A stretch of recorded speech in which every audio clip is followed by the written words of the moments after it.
Howdy, my fellow dippers. Joey Lid's dipping back here for another, yes, another, dip review.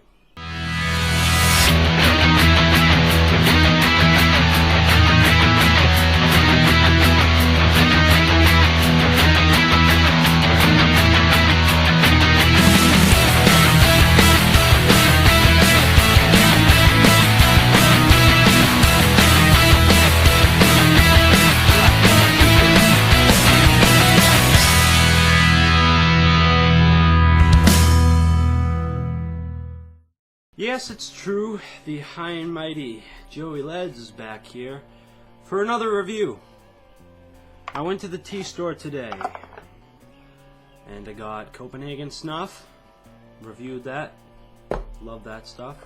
Another one that I have not cracked or reviewed, but I will review soon, Grizzly Long Cut Straight, take a look at that.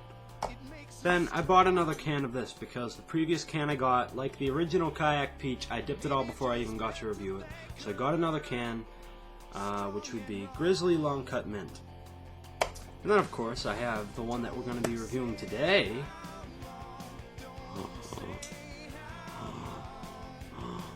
Do you know what it is?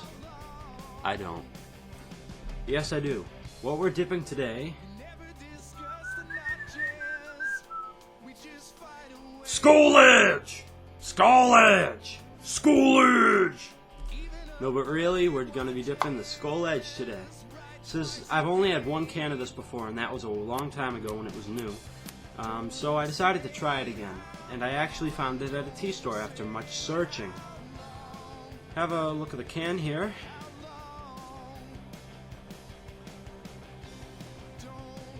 It's a nice can.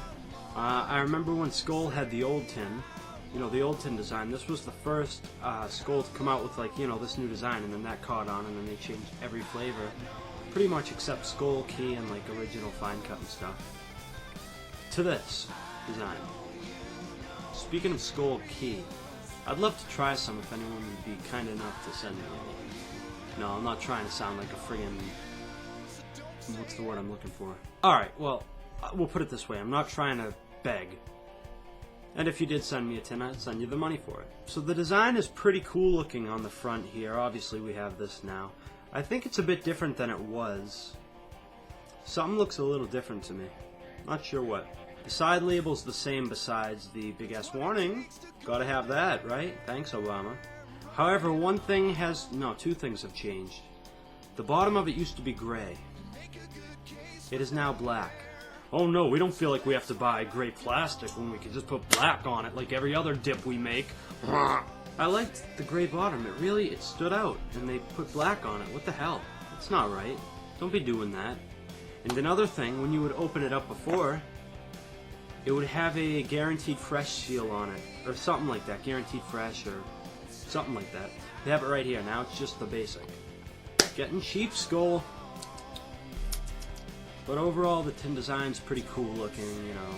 Crackability, when you go to crack it, very easy, just like all Skoals. This date is quite old. This tin is from when they did the made on date, and it told you the week of the year it was made. This is pretty old. This was the 47th week of 2010. You probably can't see that. But if I'm correct, that's either late November or early December. But I cracked it open, and surprisingly, it wasn't even that light brown. It was still pretty fresh, but you know, for safe measures, I put a couple squirts of this on it, and now it's nice. Now we're all set to go. We're ready to go. I'm just fucking raring to go. The aroma of the Skoal Edge. A lot of people have said that they think it smells like coffee. I cannot agree with that one single bit. Not even 0.1 bit or 0.01 bit. It just smells like, to me, a sweet wintergreen. We have the regular Skoal wintergreen, which is pretty bad. But this is a very sweet scent, which is good. It doesn't have the nasty scent of Grizz. It just has a sweet wintergreen scent. It actually kind of reminds me of the scent of Hawken a little bit. Just a little bit. I don't know. Let's pack it, even though I don't have to, because it's new. I'm gonna anyways, because I like to. I already had one lip out of this. See right there at the top, the empty space. That's from the lip I had. Let's pack a lip, shall we? Yep. Oh yeah, I'm feeling that.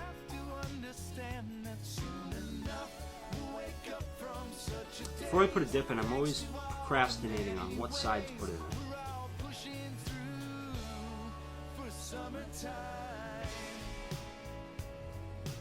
Oh yes, I feel the power! Now the flavor, back when I tried it for the first time, over a year ago, probably a year and a half or so, or whenever it first, well, soon after it came out, I guess. I tried it, and I didn't care for it. It was like, yeah, it was alright. I wasn't really into wintergreens then. But now, I actually really like it. Like I said, the regular Skoal wintergreen, I don't like it. It's just something about it. It just does not have a good flavor to me. It's not sweet enough, which you would think the opposite with Skoal, wouldn't you? Well, you're wrong! However, with this, you have a nice sweet wintergreen. It's like a Copenhagen wintergreen. It's not as good, but it's sweeter, like on the sweeter side like that. Still taste the tobacco in there, you know, I'm a huge fan of that. I like to taste both, you get that with this. So overall, just a nice easygoing wintergreen flavor. Now, wintergreens like Kodiak or Grizz are more bold wintergreen. They're good, but they're just bolder, you know what I'm saying. This, like I said, is leaning toward the Cope side. It's sweet. It might be a little sweeter than Cope, I'm not sure, but it is on the sweet side. But it's good. Packability's pretty good. Yeah, it packs pretty much like every other Skoal. You know, you have the nice line up there, and you can grab a nice big pinch. Grab a nice big pinch, a nice round big pinch. That's what you like. Once it's in the lip, it stays right in place. Few float is not too bad. It does take some adjustment, but not too bad. But yeah, it seems like when you first put it in, you have to kind of, you know, move it around, adjust it a little more than regular Skoal, but once it's in, it's in. No real floaters, like I said, a few, but not too bad. Nicotine. It does have a little bit more than regular, you know, Skoals. I'd say it has a little bit more than the extras, I think. That's my personal opinion.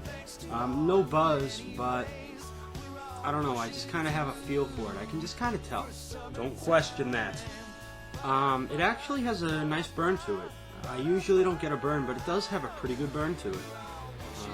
Which I'm not sure why. And I haven't even packed today on this side. It's been all this side, and I'm putting it on this side. And I am getting a nice burn out of it, so pretty good amount of spit. It's not, you know, it's not brand new, but the chew renew makes it like new. Pretty decent. Not the best. But then again, Skoal doesn't have a ton of spit. It has a good amount, but not as much as, you know, Grizz does. Or Cope now, for that matter. Have you noticed that Cope's much moister now, and the can on the lid here is much harder to get off? It's much tighter. Cajun Tiger said this in his last video. See how much moisture it is? How darker? I can't complain. I mean, the lid is a bit of a pain in the ass now, but not too bad. Speaking of Copenhagen, they keep changing this. A guaranteed fresh thing that was gold before is now red. I hope that's not permanent, because that just takes up a bunch of this. Like, this doesn't take up enough, right? But yeah, the spit isn't quite black. It's kind of mid-colored, but at least it's not clear. And yeah, it definitely lasts a good amount of time. Probably about an hour. The first lip I had in for about an hour, so it lasts pretty good. And it still wasn't completely done when I took it out, but I wanted to have a snack, so I had to take it out. So it lasts really well. And I'm quite pissed off. Yesterday, I came home from school, you know, just relaxed, and my fridge over here, where I would store my dip cans and whatnot, it was making some weird sounds. So I went over to it, and I noticed all the ice in the freezer was melting. I'm like, what the hell, this is on, right? And I checked that it was on high setting, and I thought maybe, you know, maybe one of the valves is frozen shut. I have no clue. I know nothing about refrigerators. So I turned it off, I put a towel underneath to catch all the ice that melted, and, you know, I let it dry out. Then I tried turning it back on, and it just started making that sound again. It's like a clicking sound. So my beautiful fridge that I love, where I store my dip and keep it nice and fresh and cold, is now broken. And so is my heart. So I don't know. I'm not gonna pay to get it fixed. It'd probably just be cheaper to get a new one, but even new ones aren't that cheap. I could try and fix it myself and friggin' end up electrocuting myself, but I think I'm just gonna end up throwing it away. As much as that kills me to say. Subscribers, I'm now up to 84. Almost at 100. That's crazy stuff. Thank all you subscribers for subscribing. I really appreciate it. I've gotten a lot in the past few days because Cajun Tiger gave me a shout out in his latest video, and my subscribers went right up. So thank you. Speaking of shout outs, I'm gonna do mine. Like I said, I can't give shout outs to all the subscribers now, so I'm just gonna say how many subscribers I've gotten and thank you all, because I do appreciate it. There's just too many to give a shout out to. I apologize. Cajun Tiger 616, of course, the godfather of YouTube dipping. Damn it, I love that guy. He's fucking awesome. Check his videos out. Do My Dash, another one who makes great videos. Check him out. Sig Boy OK. Super Express It.